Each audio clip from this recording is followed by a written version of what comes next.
నమస్తే. నేను మీ గౌతమి. ఇప్పుడు రచయిత్రి మంజిత కుమార్ రచించిన రాజుగారు మాట్లాడే కత్తి అనే కథను విందాం. మహారాజులంటే రాజ్యానికి తల్లిదండ్రులాంటివారు. రాజ్యభారమంతా అతని భుజస్కంధాలపై ఉంటున్నందున అక్షర సత్యం. అటువంటి రాజు మంచివాడైతే రాజ్యం బాగుంటుంది. ఒకవేళ దుర్మార్గుడైతే ప్రజలంతా అష్టకష్టాలను అనుభవిస్తారు. ఈ కథలోని రాజు చాలా మంచివాడు.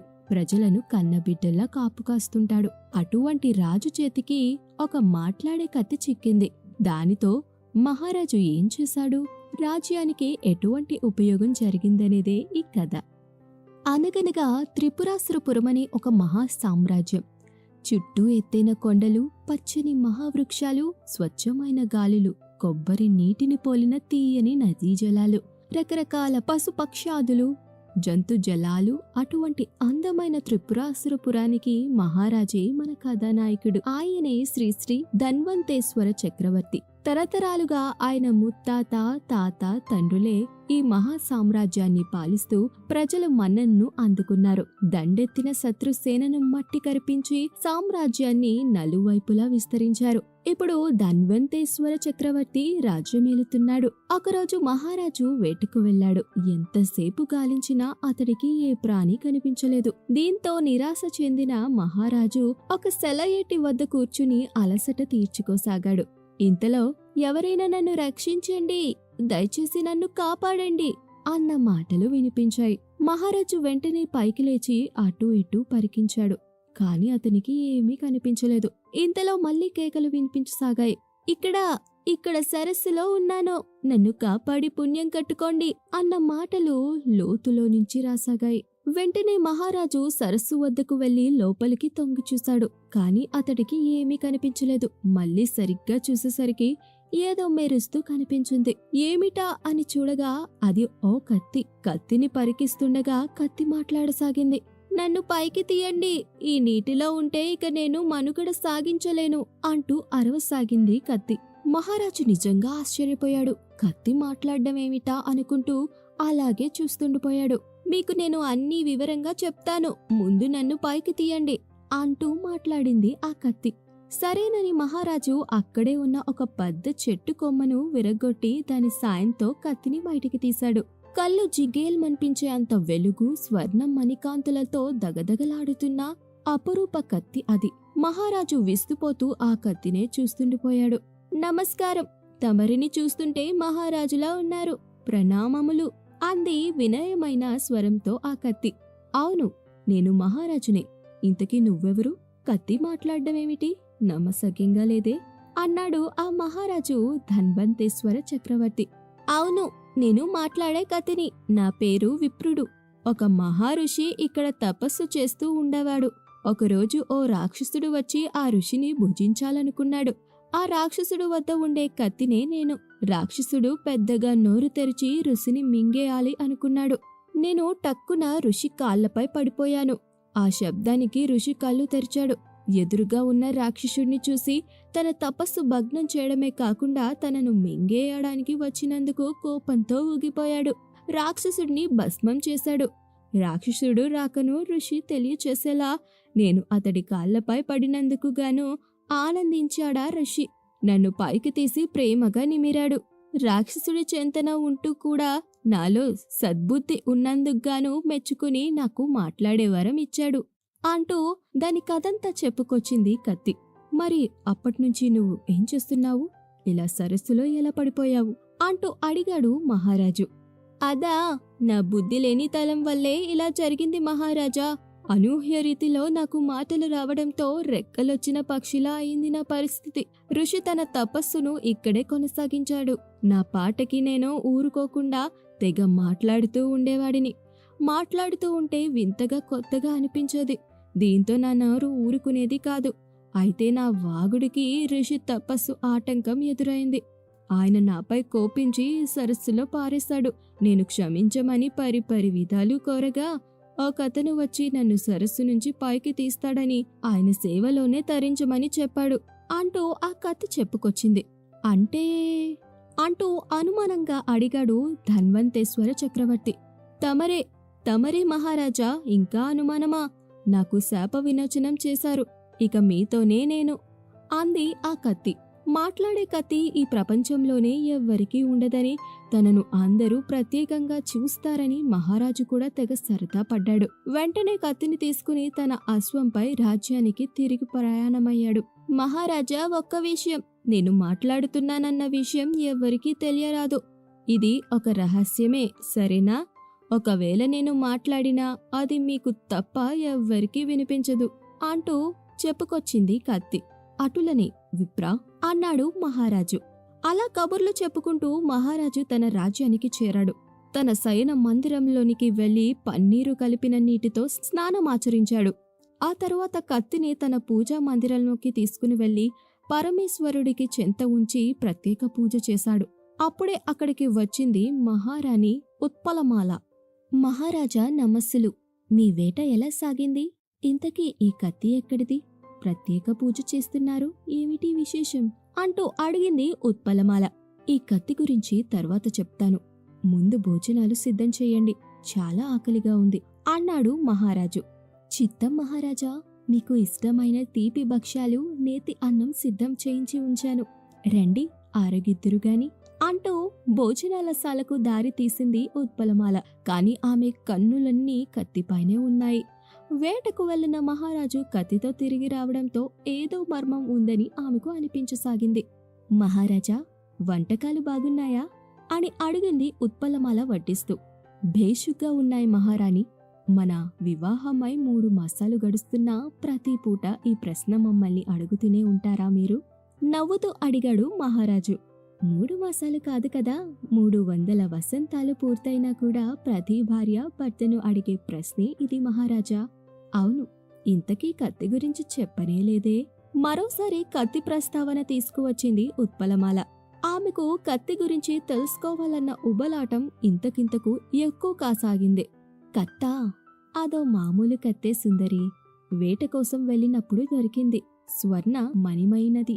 ఆ కత్తిని అక్కడే అడవిలో వదిలేయడం ఎందుకని వెంట తెచ్చాను, అంతే అన్నాడు మహారాజు అంతకు మించి ఏం లేదన్నట్టుగా.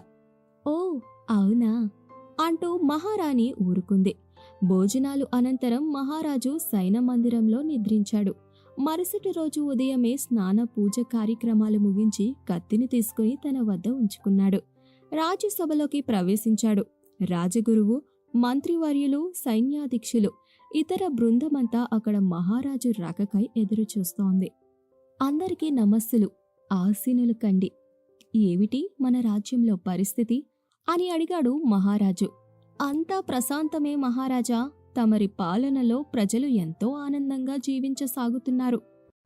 ప్రశాంతంగా నిద్రపోయేందుకు నీంద్ యాప్లోకి అడుగుపెట్టండి. ఈ క్షణమే నీంద్ యాప్ను డౌన్లోడ్ చేసుకోండి. ఒత్తిడిని తగ్గించి ప్రశాంతమైన నిద్రలోకి మిమ్మల్ని తీసుకెళ్లే చక్కని కథలు, ధ్యాన పద్ధతులు, ఆహ్లాదకర సంగీతాన్ని మీరు నీంద్ యాప్లో మాత్రమే వినండి. ఇవే కాకుండా పలు రకాల స్లీప్ ప్రోడక్ట్స్ అయిన sleep gummies, milk mix, sleep tea bags గురించిన సమాచారం తెలుసుకోవచ్చు. ఈ ప్రోడక్ట్స్కి మీరు బానిస అయ్యే అవకాశమే లేదు. వీటిని వాడడం వల్ల మీకు ఎటువంటి సైడ్ ఎఫెక్ట్స్ కూడా ఉండవు. సంపూర్ణంగా నిద్రపోయేందుకు ఇవి సహకరిస్తాయి. మీ నిద్రానుభవాన్ని మరింత మెరుగుపరుస్తాయి. ఎవరికీ ఏ కష్టమూ లేదు అన్నాడు సైన్యాధీక్షుడు. ఈ మాట వింటుంటేనే చాలా ఆనందంగా ఉంది అని మహారాజు మీసాలు మీలేశాడు. అలా కాసేపు సభ జరిగింది. అనంతరం మహారాజు విహారానికి తన తోటలోనికి వెళ్ళాడు. అక్కడ కత్తి, మహారాజా, మీకో విషయం విన్నవించుకోవాలి అంది. ఏమిటి విప్రుడా అని అడిగాడు మహారాజు. మహారాజా, మీ సైన్యాధీక్షుడు చెప్పింది ఎందుకో అబద్ధం అనిపిస్తుంది. మీ ప్రజలంతా ఆనందంగా ఉన్నారన్నది సత్యం కాదు అంటూ కత్తి అంటుంది. అవునా? ఆ విషయం నీకెలా తెలుసు అని ప్రశ్నించాడు మహారాజు. మహారాజా, ఇంత పెద్ద రాజ్యంలో ప్రతి ఒక్కరూ సంతోషంగా ఎలా ఉండగలరు చెప్పండి? ఎవరికో ఎక్కడో ఏదో ఒక సమస్య ఉండే ఉంటుంది కదా అంటూ అన్నాడు విప్రుడు. అయితే నేనే స్వయంగా వెళ్ళి నా ప్రజల బాగోగులు తెలుసుకుంటాను. నాతో పాటు వస్తావా మిత్రుమా అని అడిగాడు విప్రుణ్ణి మహారాజు. తప్పకుండా మహారాజా, అన్నాడు కత్తి అనే విప్రుడు. మహారాజు మారువేషంలో ఊరిలో తిరగసాగాడు. ఒక ఇంటి వద్ద నుంచి మాటలు వినిపించాయి. అమ్మో, ఈ పన్నుల భారం మోయలేకపోతున్నాను. వృద్ధులమైతే ప్రత్యేక పన్ను కట్టాలా? ఎక్కడ్నించి కట్టాలి? సైన్యాధీక్షుడు ఆగడాలు శృతి మించుతున్నాయి. ఆ మహారాజేమో కోటను వదిలి మన పేటలకు రాననుకున్నాడు. ఇలాగైతే రాజ్యం సర్వనాశనం అవ్వాల్సిందే అంటున్నాడో వృద్ధుడు. అవునయ్యా, మహారాజు తాత ముత్తాతలు తండ్రులు అందరూ ఎంత మంచివారు. వారి హయాంలో మంత్రి, అధ్యక్షులు, సైన్యాధీక్షులు కూడా ప్రజలను బాగా చూసుకునేవారు. కాని మన సమయం వచ్చేసరికి ఈ పనికి మాలిన రాజు వచ్చాడు. మన ప్రాణాలను ఆ వెధవ సైన్యాధీక్షుడికి వదిలేశాడు అంటోంది ఆ వృద్ధురాలు. ఈ మాటలు విని ఆశ్చర్యచకితుడయ్యాడు మహారాజు. విప్రా, నేను నమ్మలేకపోతున్నాను. ఏమిటి ఈ అరాచకం అన్నాడు బాధగా రాజు. అందుకే ఎవ్వర్నీ గుడ్డిగా నమ్మకూడదు మహారాజా అన్నాడు విప్రుడు అనే కత్తి. ఇంకొంచెం ముందుకు వెళ్ళాడు మహారాజు. భారమైన మనస్సుతో ఓ ఇంట్లోంచి మాటలు వినిపడ్డాయి. అయ్యో, మన ఇంట్లో శుభకార్యమైతే ఆ సైన్యాధీక్షుడికి ఎందుకు పన్ను కట్టాలి? ఆడపిల్ల పెళ్ళైతే 1000 వెండి వరహాలు, మగపిల్లాడు పెళ్ళైతే 1000 బంగారు వరహాలు ఇవ్వాలట. ఇదేవైనా న్యాయంగా ఉందా? ఇలా అయితే పిల్లల వివాహం ఎలా చేయగలం? ఈ వరహాలు మొత్తం ఆ సైన్యాధీక్షుడు కాజేస్తున్నాడో లేక మహారాజే మింగేస్తున్నాడో వారికే తెలియాలి. ఈ పాపం ఊరికే పోదు, ఆ రాజ్యం నాశనం అయిపోతుంది అంటోంది ఒక మహిళ ఏడుస్తూ. ఈ మాటలు విన్న మహారాజు గుండె పగిలిపోయింది. విప్రా, ఏంటిది? నా రాజ్యంలో ఇంత అరాచకమా? నేను సహించలేకపోతున్నాను అంటూ బాధపడ్డాడు మహారాజు. మహారాజా, మరీ అంత బాధపడకండి. ఈ సమస్యకు పరిష్కారం చూపండి చాలు అంటుంది ఆ కత్తి. ఏం చెయ్యాలి విప్రుడా? ఏమన్నా సలహా ఇవ్వగలవా అంటూ అడిగాడు ఆ కత్తిని మహారాజు. ఆ మహారాజా, రేపు మీరు రాజ్యసభను ప్రజల మధ్య ఏర్పాటు చేయండి. ఈ విషయం ముందే ఎవ్వరికీ తెలియచేయకండి. ప్రజలు వారి సమస్యలను స్వయంగా మీతో విన్నపించుకునేలా ఏర్పాట్లు చేయండి. రేపు మాత్రమే కాదు, వీలుంటే ప్రతి మాసం 3 మాసాలకొక్కసారైనా ఇలా చేసినచో ప్రజల సమస్యలు వారే స్వయంగా వచ్చి మీతో వినవించుకుంటారు. ఎటువంటి అన్యాయాలకు తావు ఉండదు అంటూ చెప్పసాగింది విప్రుడు. సభాష్ విప్రా, మంచి సలహా ఇచ్చావు. రేపే అమలు ఇస్తాను. ఇక పద, మనం రాజ్యానికి తిరిగి వెళ్ళిపోదాం అన్నాడు మహారాజు. విప్రుడు సరేననడంతో ఇద్దరు కలిసి రాజ్యానికి చేరుకున్నారు. మరుసటి రోజు ఉదయం మహారాజు పూజా కార్యక్రమాలు పూర్తి చేసుకుని రాజ్యసభకు వెళ్ళలేదు. నేరుగా అంతఃపురం నుండి రాజ్యంలోకి అడుగు పెట్టాడు. మహారాజు ప్రజల వద్దకు వెళ్తున్నాడని తెలుసుకున్న సైన్యాధీక్షుడు, ఇతర అవినీతి పరులు భయపడిపోయారు. రాజును ఆపేందుకు శతవిధాలా ప్రయత్నాలు చేశారు. మహారాజా, మీరెందుకు శ్రమ తీసుకుంటున్నారు? ప్రజల సమస్యలు పరిష్కరించడానికి మేమున్నాము కదా. అయినా ప్రజలంతా సుభిక్షంగానే ఉన్నారు. మీరు ఈ ఎండలో బయటకు వెళ్లడం అవసరమా చెప్పండి? మేం చూసుకుంటాంగా అన్నాడు సైన్యాధీక్షుడు భయంగా. మహారాజు ఏమీ మాట్లాడలేదు. రాజ్య ప్రజల మధ్యన తన ఆస్థానాన్ని ఏర్పాటు చేసుకుని వారి నోటనే అన్ని విషయాలు వినసాగాడు. ప్రజలారా, మీ సమస్యలు నేరుగా నాతో చెప్పండి. మీరు ఎవ్వరికీ భయపడాల్సిన పనిలేదు. వేగుల ద్వారా అక్రమ పన్నుల విషయం నాకు తెలిసిందే. నిజం చెప్తున్నాను, నేను ఎటువంటి పన్నులను కట్టమని ప్రజలపై ఒత్తిడి తీసుకురాలేదు. ఇదంతా నా పేరు చెప్పి నా వెనక ఎవరో చేస్తున్న కుట్ర. ఆ కుట్రను భగ్నం చేయడానికి నేను వచ్చాను. ఇదే మీకు మంచి అవకాశం.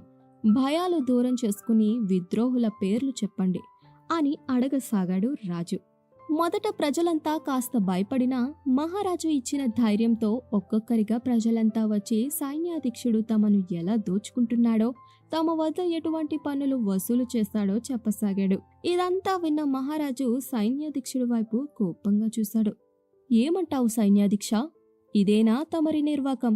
రాజ్య పాలనలో నాకు సాయంగా ఉంటారని నమ్మితే ఇలా చేస్తారా అని గద్దించసాగాడు. మహారాజా, ఏదో తెలియక తప్పు జరిగిపోయింది. మరోసారి ఇలా జరగదు. నన్ను క్షమించండి అన్నాడు ఆ సైన్యాధీక్షుడు. క్షమిస్తాలే గాని ముందు ఈ అక్రమంలో నీతో పాటు పాలు పంచుకున్న వారి పేర్లు చెప్పు అని అడిగాడు మహారాజు.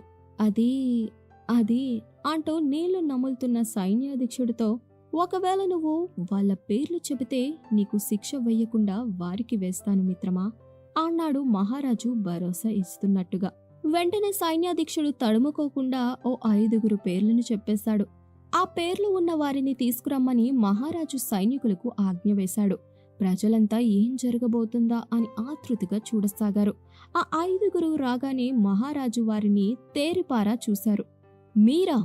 ఉప సైన్యాధీక్షులు, ఉపమంత్రి, ఇతర రాజ్య సభ్యులు ఇలా చేయడానికి సిగ్గుగా లేదా అని వారిని మందలించారు రాజు.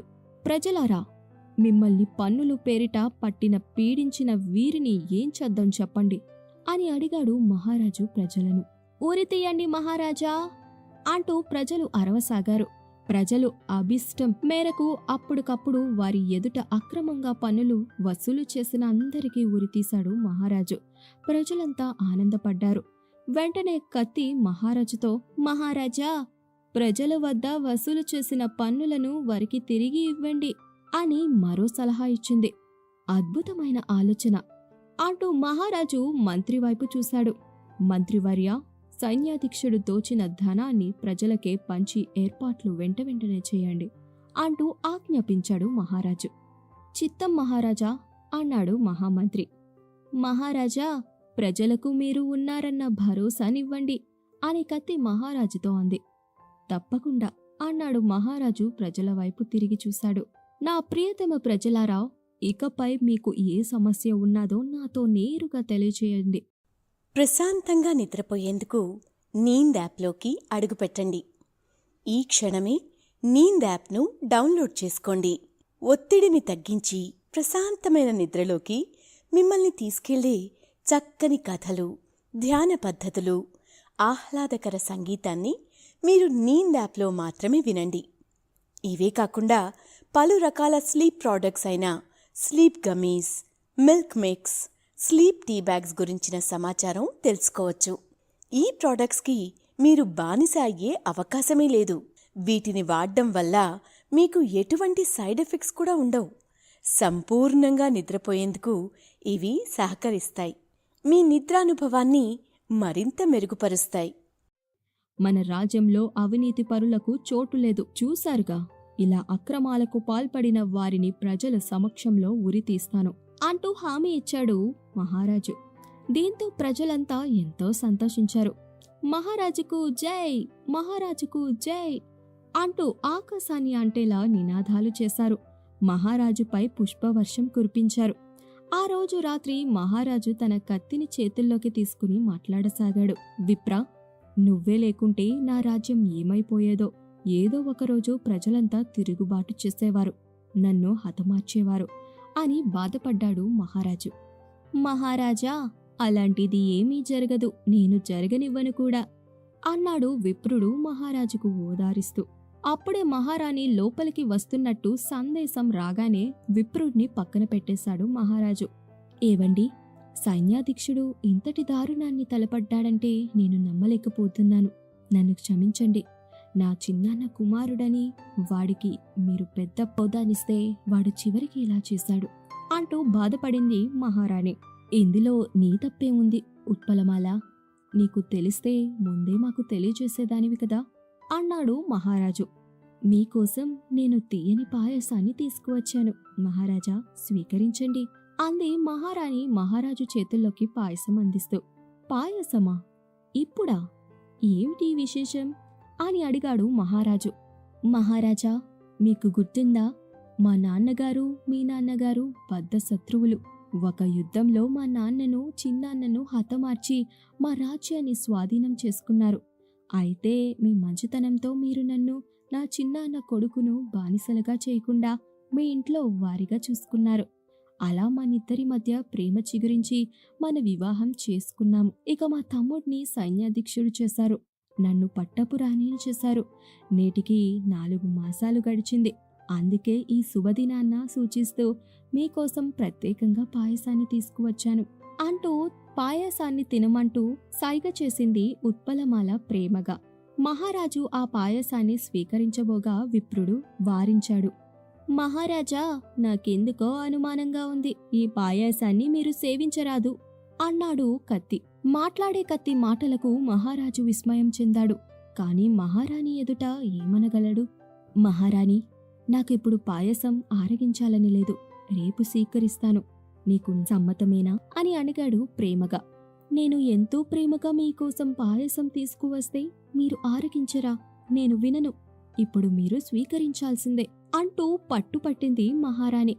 మహారాణి, ఏమిటి మీ మొండు పట్టు? నాకు వద్దు అన్నాడు మహారాజు చిరాకుగా. అతడికి ఏమీ తోచడం లేదు. దీంతో అలిగిన మహారాణి అక్కడ్నుంచి పాయసం పాత్రను తీసుకుని వెళ్ళిపోయింది.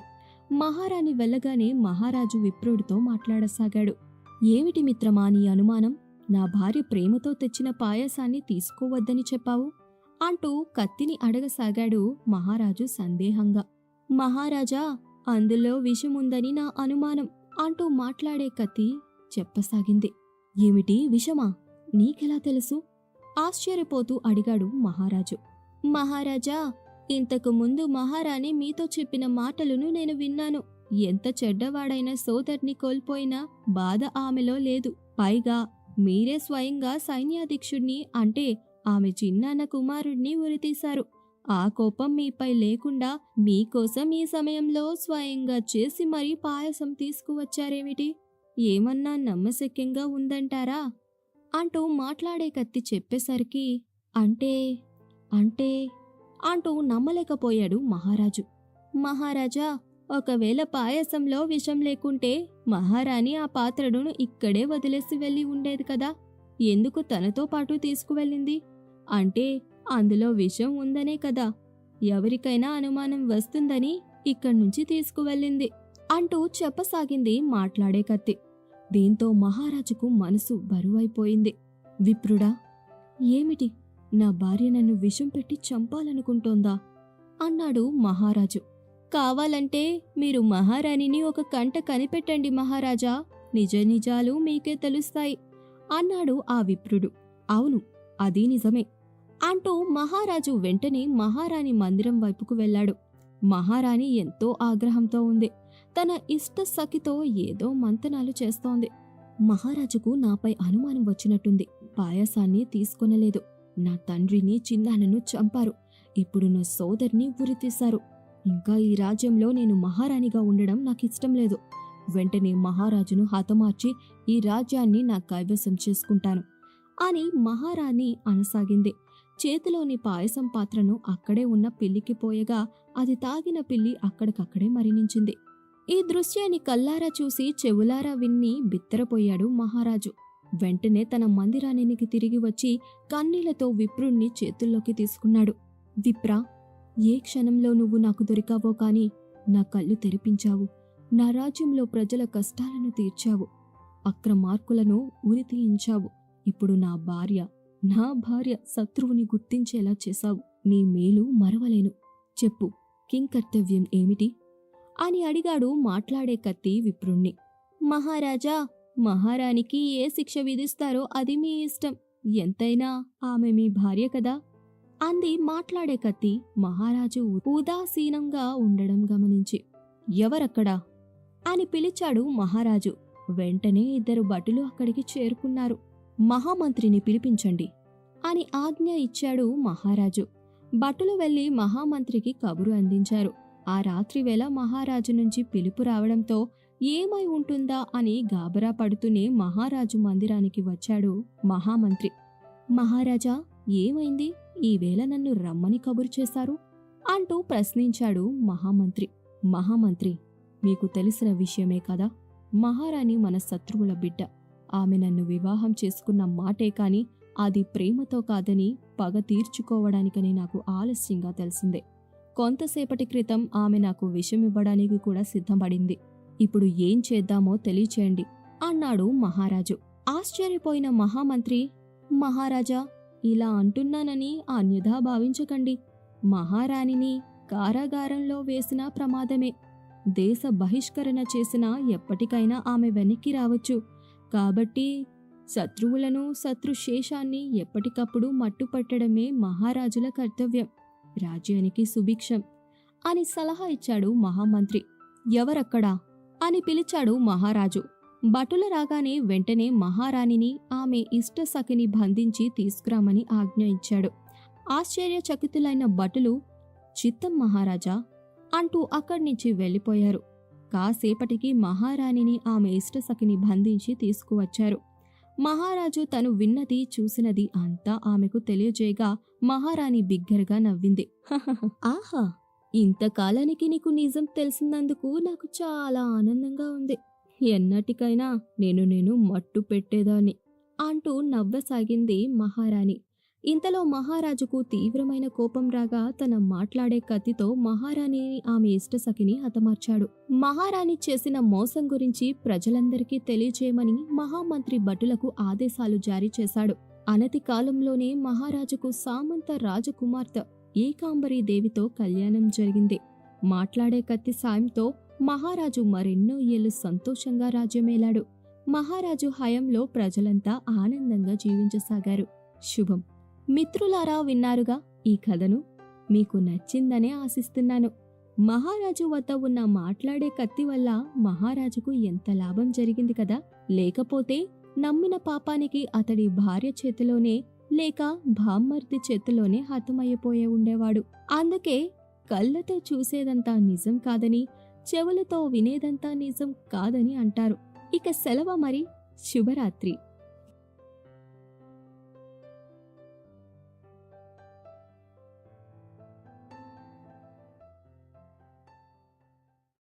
ప్రశాంతంగా నిద్రపోయేందుకు నీంద్ యాప్లోకి అడుగుపెట్టండి.